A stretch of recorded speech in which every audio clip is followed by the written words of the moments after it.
morning, class, or good afternoon, or to whichever time you are listening to this.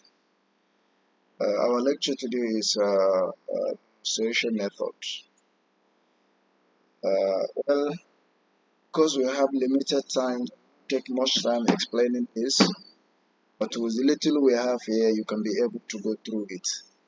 By that, it is hoped that you go further and read on demonstration method. Well, demonstration method is a teaching method in which the teacher shows learners how to task or a process while explaining each step.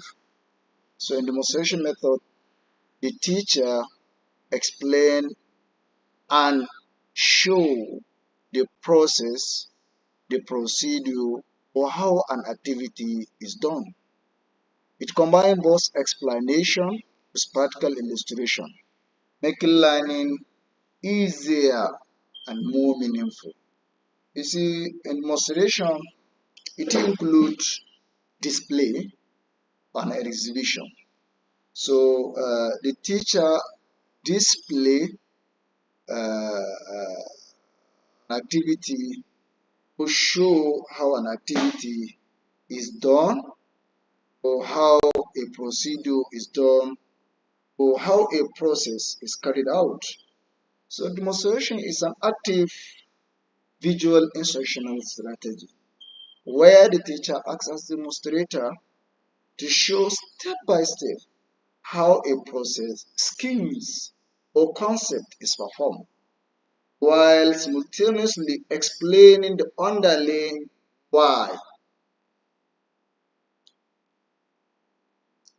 So you see, there is China's old adage. They said, "You hear, you forgot.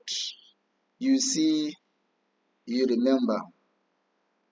You do, you understand." So if you look at this demonstration method, is a second stage that you see, you remember. Because of the demonstration method, the teacher display how a process is done.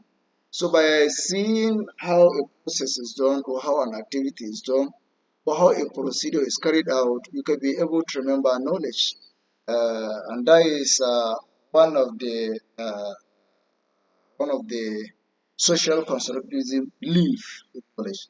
That they believe that knowledge is constructed through observation, imitation, or guided practice.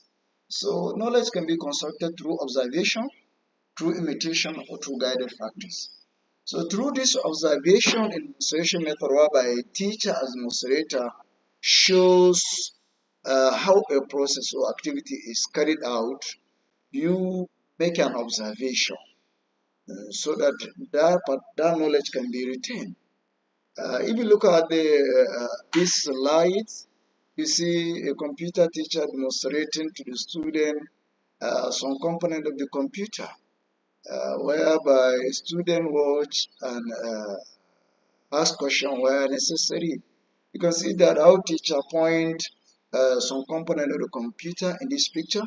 And in this second picture, one can see that a physics teacher is demonstrating the process of simple pendulum to the student. You see how students pay attention, watch with keen interest to see how a process of simple pendulum is done. So this is an example of a demonstration method. If you look at this one, you realize that only the teacher is carrying out the practical, while the student watch and living. So these are examples of demonstration method. Well, we don't have much time to do much on this demonstration method. If we have much time, we should have gone far to some stages of demonstration method, such as preparation and planning, such as introduction and presentation, introduction phases, practice and evaluation, and limitation of demonstration, how you are going to overcome those limitations. In preparation and planning stage, teacher is expected to prepare demonstration before the class. You are expected to prepare the demonstration before you come to the class. so that you can be able to handle anything that may arise, not during the class. Then in the introduction, you are expected to introduce the lesson. While in the presentation, there is the real demonstration. You are expected to demonstrate how a process, a concept, a procedure, whatever you wish to teach is carried out. So you see, demonstration is more like a practical. The only difference is that in demonstration method, only the demonstrator or the teacher or the facilitator is handling materials. And there is also practice and evaluation, because at the end of each program, you see, there must be an evaluation to measure whether the concept delivered is understood or not, to see where there is need for it and where students need more guidance. And similarly, in demonstration method, the teacher is expected to evaluate the lesson at the end, maybe by asking some student questions, or maybe by bringing one student to perform the same action or the same process or the same procedure, and watch the other student watch. And there is also a limitation on how you use limitations. Because we don't have much time, we may not be able to discuss this in details, but as a student of the university, you should be further and for this. Now, let's look at the advantage of this solution method. One, it is inexpensive. Uh, Demonstration is inexpensive because it is only demonstrator that need the materials. It is only demonstrator that handle the materials. So you see, it is inexpensive. Talk less of when we say we are going to share all the materials with all the students. Now let's take, for example, when you are doing titration chemistry. When you going to use the demonstration method, I like that only teachers stay at the front and demonstrate how you are going to do titration of acid against base. But one you are going to use maybe laboratory method, maybe other method that requires every student to handle such materials, you realize that it will cost a lot. Because how many bottle of acid you are going to use, how many amount of base you are going to use, how many about amount of metal orange you are going to use. So it is inexpensive. And it shows how something is accomplished properly or exactly. You see, demonstration shows by how a process or an activity is done properly and expertly, because it is believed that a teacher is an expert in that area.